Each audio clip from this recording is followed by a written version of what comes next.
வாழ்க வையகம், வாழ்க வையகம், வாழ்க வளமுடன். குரு வாழ்க, குருவே துணை. குருவின் மலரடி போற்றி. சிந்தனையை, உடல் நலத்தை சீரமைத்து உய்வித்த குருவே வாழ்க.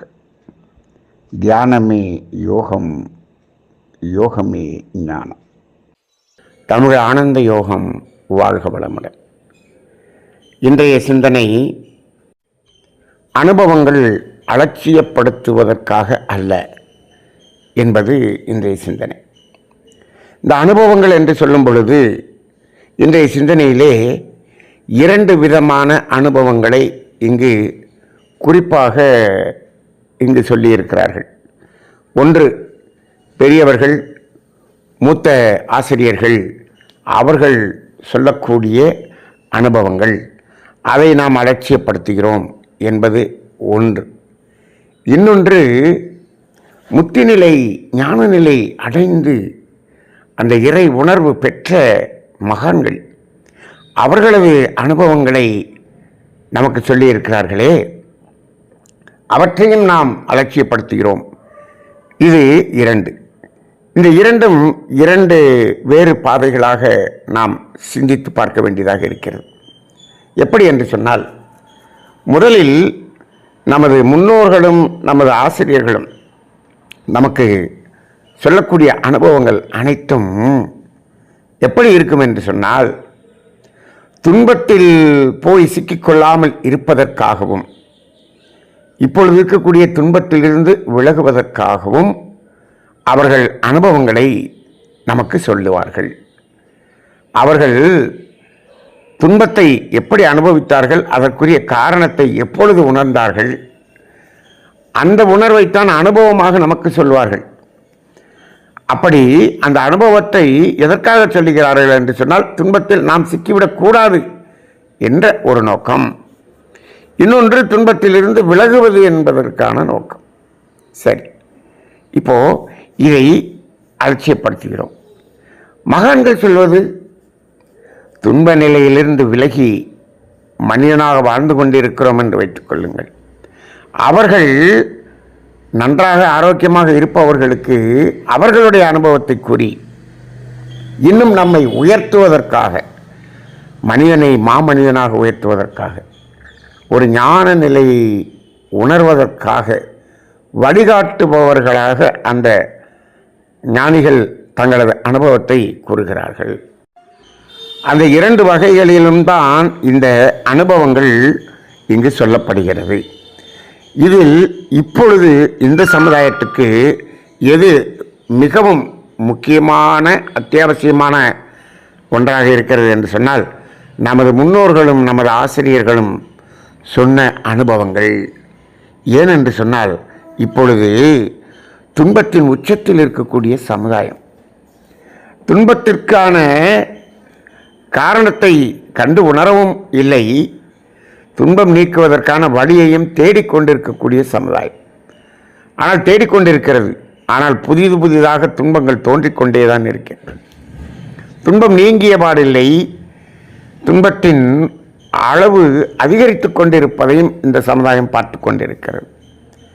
அப்படி என்றால் இதற்கு காரணம் என்ன என்று சொன்னால், அந்த துன்பத்திற்கான காரணத்தை அனுபவமாக கொடுத்தார்கள் அல்லவா. இதை நான் இப்படி செய்ததனால் தான் இப்படி ஒரு துன்பம் வந்தது என்று சொன்னால் அது ஒரு அனுபவம். இப்படி செய்தால் இந்த துன்பம் வரும், எனவே அதை செய்யாதே என்பதும் ஒரு அனுபவம். அனுபவம்தான் வாழ்க்கை.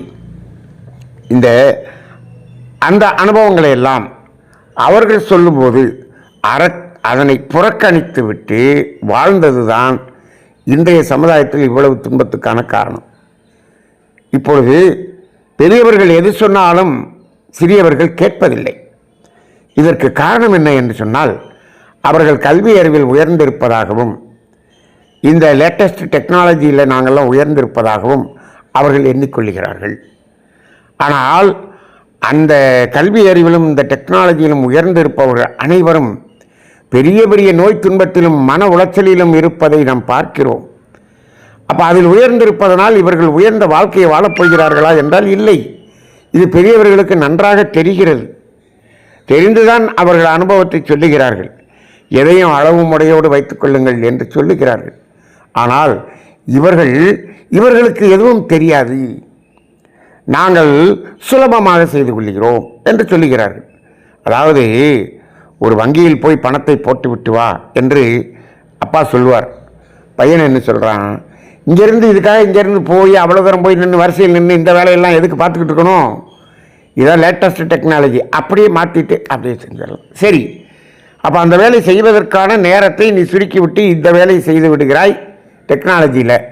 அந்த நேரம் முழுவதையும் நீ எந்த பயனுள்ள வகையில் பயன்படுத்துகிறாய் என்று பார்த்தால் அங்கு ஏதாவது ஒரு துன்பம் உருவாக்கக்கூடிய ஒரு செயலை செய்து அங்கு அதை துன்பமாக மாற்றிக்கொள்கிறாய் அல்லது சோம்பேறியாக இருந்து கொள்கிறாய். உன் உடல் உழைப்பு என்பதை கொடுக்க மறுக்கிறாய். உடல் முழுவதும் நோயாக மாறிவிடுகிறது. அப்போ இந்த டெக்னாலஜி கூடியிருக்கிறதுங்கிறது அதாவது வாழ்க்கையை சுருக்கி விட்டது. ஆனால் அதே போல் அந்த மகிழ்ச்சி, ஆனந்தம், அமைதி, ஆரோக்கியம் அதையும் சுருக்கி விட்டது என்பதை நாம் பார்க்க வேண்டியிருக்கிறது. ஆக இந்த அப்படி அனுபவங்கள் ஒருவர் சொல்லும் பொழுதும் இவர் என்ன செய்கிறார், இப்பொழுது இருக்கக்கூடிய சமுதாய மக்கள் அவருக்கு அதை செய்ததால் அந்த துன்பம் வந்தது என்று அவர் அனுபவத்தை கூறுகிறார். அதனால் அதை செய்தவருக்கெல்லாம் வந்து விட்டதா என்று சமுதாயத்தை பார்க்கிறோம். அப்படியெல்லாம் வரலையே, உங்களுக்கு வந்திருக்கு, உங்கள் கூட அவர் அப்படிதானே பண்ணார், அவருக்கு இன்னும் வரலையே. அப்போ இந்த செயலுக்கு இந்த விளைவு வந்துதான் ஆகும் என்பதற்கு நிச்சயமெல்லாம் இல்லை, அதனால் அதை புறக்கணிக்கிறோம் என்று சொல்லக்கூடிய சமுதாயத்தினர் தான் இன்று அதிகம். இதுதான் புறக்கணிப்பதற்கான காரணம். அப்போ இவங்க என்ன நினைக்கிறாங்க, அந்த செயலுக்கு விளைவு அவருக்கு வருகிறது என்று சொன்னால் அதே போல செயல் செய்தவர் எல்லாருக்கும் இன்னைக்கே அந்த விளைவு வந்திருக்கணும் என்று நினைக்கிறார்கள். இங்குதான் அவர்கள் ஏமாந்து விடுகிறார்கள். அந்த செயலுக்கு விளைவு வருவது என்பது அது காலம் என்ற ஒன்று அதில் நிர்ணயம் செய்யப்படுகிறது. அது ஒவ்வொரு தனி மனிதனுக்கும் அந்த கால நிர்ணயம் வேறுபடுகிறது. அது எதை பொறுத்து இருக்கிறது, அவரிடம் இருக்கக்கூடிய கர்ம வினையை பொறுத்து இருக்கிறது, அதனுடைய அளவை பொறுத்து இருக்கிறது. அது மட்டுமல்ல, இவருடைய இப்பொழுது இருக்கக்கூடிய ஆகாமிய கர்மம் என்று சொல்லக்கூடிய செயல்களை பொறுத்து இருக்கிறது. இப்போ இவர் நல்ல செயல்களை செய்து கொண்டிருக்கும் பொழுது அந்த விளைவு தள்ளி போடப்படுகிறது. கர்மவினை குறைவாக இருக்கும் பொழுதும் தள்ளி போடப்படுகிறது.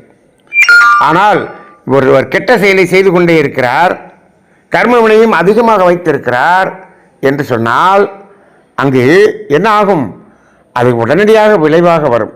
அப்போ அந்த விளைவு வரக்கூடிய காலம் என்பது அது ஒவ்வொரு மனிதனுக்கும் வித்தியாசமாக இருப்பதால் இது இவருக்கு வரவில்லை, அது வர வேண்டிய அவசியமில்லை என்று சொல்லுகிறார்கள். இந்த இடத்தில்தான் காஸ் அண்ட் எஃபெக்ட் சிஸ்டம், செயல் விளைவு தத்துவம், இதை உணர்ந்து கொள்ள வேண்டிய ஒரு நிலை இருக்கிறது, இதை உணர்த்த வேண்டிய நிலை இருக்கிறது. எந்த ஒரு செயலாக இருந்தாலும் அதற்கு ஒரு விளைவு வந்தே தீரும் என்பது இயற்கை விதி. இப்பொழுது எந்த ஒரு விளைவு வருகிறது என்று சொன்னாலும் அதற்கு ஒரு செயல் என்பது இருக்கிறது என்பதும் இயற்கை நீதி. செயல் இல்லாத விளைவு இல்லை, விளைவு இல்லாத செயல் இல்லை. இதை புரிந்து கொண்டால், இந்த தத்துவத்தை உணர்ந்து கொண்டால்தான் இந்த அனுபவங்களை எல்லாம் ஏற்றுக்கொள்ளக்கூடிய ஒரு மனநிலை வரும். அப்போ இந்த கர்மவினை தத்துவங்களும் செயல்வினை தத்துவமும் வாழ்க்கையில் இன்றியமையாத தத்துவங்கள். இதை இன்றைய சமுதாயத்துக்கு சொல்லித்தரவில்லை, இந்த சமுதாயம் இளைஞர்களுக்கு சொல்லித்தரவில்லை, சமுதாயம் குழந்தைகளுக்கு சொல்லித்தரவில்லை. அப்போ இதெல்லாம் எனக்கெல்லாம் ஒன்றும் ஆகாது அப்படின்னு சொல்லிக்கிறான். ஆனால் அவனுக்கும் வரும். இதை மகரிஷி அவர்கள் அழகாக ஒரு பாடல் மூலமாக விளக்குவார். பாடல் போல 2 வரிகளில் சொல்லுவார். அங்கார காலம் அதில் அகந்தை செய்தால் அத்தனையும் பாலாக போய்விடாது, சாயங்காலம் வரும்போது அத்தனையும் சத்தியமாய் வினையாய் வந்து மூடுமப்பா என்ற ஒரு பாடல். ஆக இது வீணாவெல்லாம் போயிடாது, அது இந்த பின்னாடி காலம், சாகுங்காலம் அல்லது பின்னாடி ஒரு காலம் கழித்து அது சத்தியமாய் வினையாய் வந்து மூடுமப்பா என்று அவர் பாடுகிறார்கள். அப்போ அது நிச்சயம் என்று சொல்லுகிறார்கள். அப்போ இப்போது ஒருவருக்கு ஒரு அனுபவம் ஒரு விளைவை, துன்ப விளைவை கொடுத்திருக்கிறது என்று சொன்னால் அதே செயலை செய்யும் பொழுது நிச்சயமாக அது நமக்கு ஒரு துன்ப விளைவை கொடுத்தே தீரும் என்ற அனுபவ அறிவை நாம் எப்பொழுது எடுத்துக்கொள்கிறோமோ அப்பொழுதுதான் அந்த செயலிலிருந்து நாம் தப்பிக்க முடியும். அப்படி இல்லை என்று சொன்னால் செய்து விட்டோம் என்று வைத்துக் கொள்ளுங்கள், அந்த செயலுக்கு மாற்று செயலை செய்து அதை சமன் செய்ய வேண்டும். ஆனால் இப்பொழுதெல்லாம் மாற்று செயல் செய்வது கூட இல்லை. துன்பத்துக்கான செயல்களை மீண்டும் மீண்டும் மீண்டும் தொடர்ந்து செய்து கொண்டே இருக்கிறார்கள். அதாவது நோய் என்று வரும்பொழுதே பெரிய நோயை வந்துகிறது. எனக்கு எந்த நோயும் வர்றதில்லைங்க, நான் எந்த மாத்திரையும் சாப்பிட்டது இல்லைங்க, திடீர்னு ஒரு நோய் வந்துருச்சுங்க. எப்படி நோய்ங்க? கேன்சர்னு வந்துருச்சுங்க. எடுத்த உடனே கேன்சர் வந்துருச்சுங்க. ஏங்க ஏங்க அவ்வளோ பெரிய நோய் அப்படி ஏங்க அப்படி வருது அப்படின்னு சொன்னால் நீங்கள் என்ன செய்து கொண்டு இருக்கிறீர்கள்? இந்த விளைவு வரவில்லை என்பதற்காக மீண்டும் மீண்டும் மீண்டும் அதை செய்து செய்து செய்து செய்து அதை வலுவான ஒரு துன்ப பதிவாக செய்து விடுகிறீர்கள். அது வலுவான நோயாக வருகிறது. இப்போல்லாம் பெரிய பெரிய நோய்கள் வருவதை பார்க்கிறோம். இதற்கு எல்லாம் காரணம் இந்த அலட்சியம் என்பது ஒன்றுதான் காரணம். யார் சொல்லலை, யாருக்கு சொல்லலை, இதெல்லாம் எனக்கு சொல்லாமல் விட்டுட்டாங்க அப்படியெல்லாம் இல்லை. இப்பொழுதெல்லாம் என்ன கேட்கிறார்கள்? இது பொருள் சம்பாதிப்பதற்கு உங்களுடைய அனுபவத்தை சொல்லுங்கள், நாங்கள் பொருள் ஈட்ட வேண்டும். இதற்கு மட்டும் ஏன் அனுபவத்தை கேட்கிறீர்கள்? அவர் எப்படி செய்தார், எப்படி செய்தால் பொருள் சம்பாதித்தார், உடனே அதை கேட்குறீங்க. அந்த அனுபவத்தை கேட்டுட்டு பொருள் சம்பாதிக்க போகிறீங்க. சரி, எப்படியெல்லாம் சமைத்தால் இது ருசியாக இருக்கும் அப்படின்னு அனுபவத்தை கேட்குறீங்க. அதை வைத்து ருசியாக சமைக்கிறீர்கள். இந்த பொருளை சம்பாதித்து இந்த ருசியாக சாப்பிட்டு நோய்களைத்தான் உற்பத்தி பண்ணி இருக்கிறோம். அப்போ எந்த அனுபவத்தை கேட்க தேவையில்லையோ அந்த அனுபவத்தை வரிந்து கட்டு கேட்கிறார்கள். அந்த அனுபவத்தை சொல்வதற்கு இவர்கள் என்ன செய்கிறார்கள் தெரியுமா? 10,000 ரூபாய் ஃபீஸ் கொடுத்து போய் உட்கார்றாங்க. அந்த அனுபவத்தை சொல்பவர் என்ன செய்கிறார்?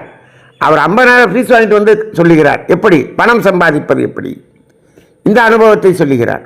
எப்பா ஆரோக்கியமாக வாழ்வது எப்படி என்ற அனுபவத்தை சொல்வதற்கு ஒருவர் என்ன வருகிறார்? எனக்கு ஃபீஸே வேண்டாம்பான்னு வர்றார். அவர் எனக்கு புண்ணியம் போதும் என்று வருகிறார். ஆனால் அதை கேட்பதற்கு, இலவசமாக கேட்பதற்கு கூட யாரும் தயாராக இல்லை. ஆக இப்பொழுது நம்ம தமிழ் ஆனந்த யோகத்தில் துன்பம் நீங்குவதற்கான ஒவ்வொரு அனுபவங்களையும் எடுத்து தத்துவ ரீதியாக சொல்லிக் கொண்டுதான் இருக்கிறோம். கேட்பதற்கு யாரும் தயாராக இல்லை. இதை கூட இன்னும் கொஞ்ச நாள் கழித்து 5,000 ரூபாய் இதுக்கு ஃபீஸு, உடலில் எதிர்ப்பு சக்தி எப்படி வளர்த்துக்கொள்வது, 5,000 ரூபாய் ஃபீஸு இந்த ஹோட்டலில் அப்படின்னு சொன்னால் 300 பேர் புக் பண்ணுவாங்க. அப்போ நாமும் இந்த அறக்கட்டளையில் பல கோடிகளை சம்பாதிக்கலாம் என்ற ஒரு நிலை தான் இருக்கிறது. அப்போ 5,000 ரூபாய் கட்டிட்டோமேங்கிறதுக்காக கேட்குறாங்க. எந்த அனுபவத்தை, இந்த அனுபவத்தையும் அப்பொழுதும் கேட்பார்கள். கேட்டுவிட்டு அதில் ஒரு 10-20% நடைமுறைப்படுத்துறதுக்கு இவ்வளோ ரூபா கொடுப்பாங்க. இப்படிதான் இன்றைய சமுதாயம் இருக்கிறது. அப்போ இதில் சொல்லக்கூடிய அந்த உதாரணங்கள் கூட பாருங்கள். ஒரு அலுவலகத்தில் ஒருவர் இப்படி வாழ்ந்தார், இவ்வளவு துன்பத்தை அனுபவித்தார். அப்போ அதே செயலை நீயும் செய்கிறாயே, உனக்கும் அந்த விளைவு வருமல்லவா, உன் குடும்பத்துக்கு வருமல்லவா? அதெல்லாம் எனக்கெல்லாம் வராது.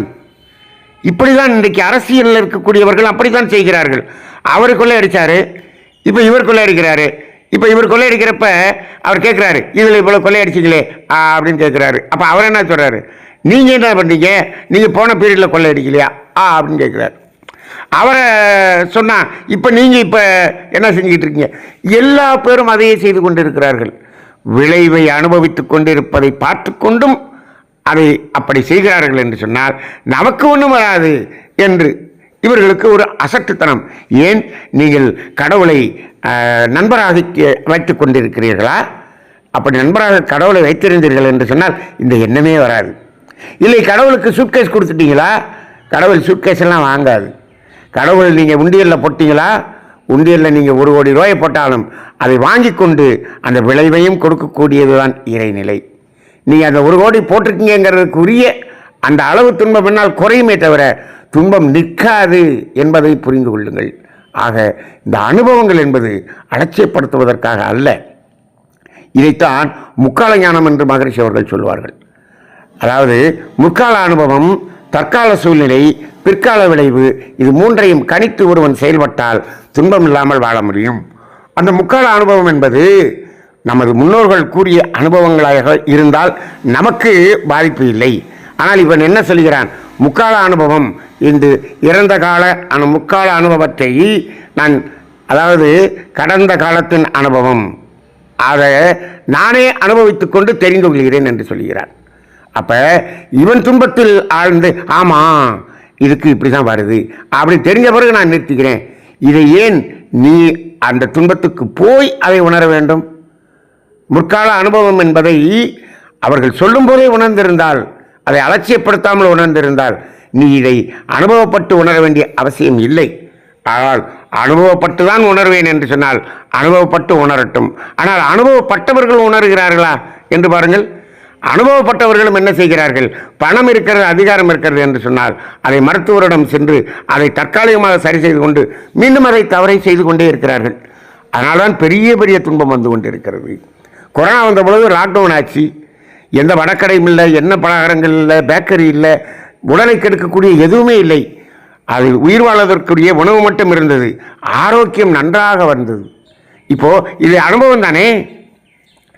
அந்த லாக்டவுன் முடிஞ்ச உடனே எல்லாத்தையும் திறந்துட்டாங்க. இப்போ எல்லாமே அதிகமாக இப்போ சாப்பிட்டுக்கிட்டு இருக்கோமே. அப்போ ஏன் அந்த அனுபவம் என்ன ஆகிவிட்டது? அது மீண்டும் ஒரு லாக்டவுன் வரும்போது பார்ப்போம். வந்து கொண்டிருக்கிறது, கூடிய விரைவில் வந்து கொண்டிருக்கிறது. இப்போ இயற்கை இப்படியே லாக்டவுன் பண்ணி பெரிய புயலையும் பூகத்தையும் இயற்கை சீற்றத்தையும் கொடுத்து தான் நம்மை திருத்த வேண்டும் என்று சொன்னால் இதற்கு காரணம் என்ன? நமது முன்னோர்களின் அனுபவங்களை நாம் நிராகரித்ததுதான் காரணம்.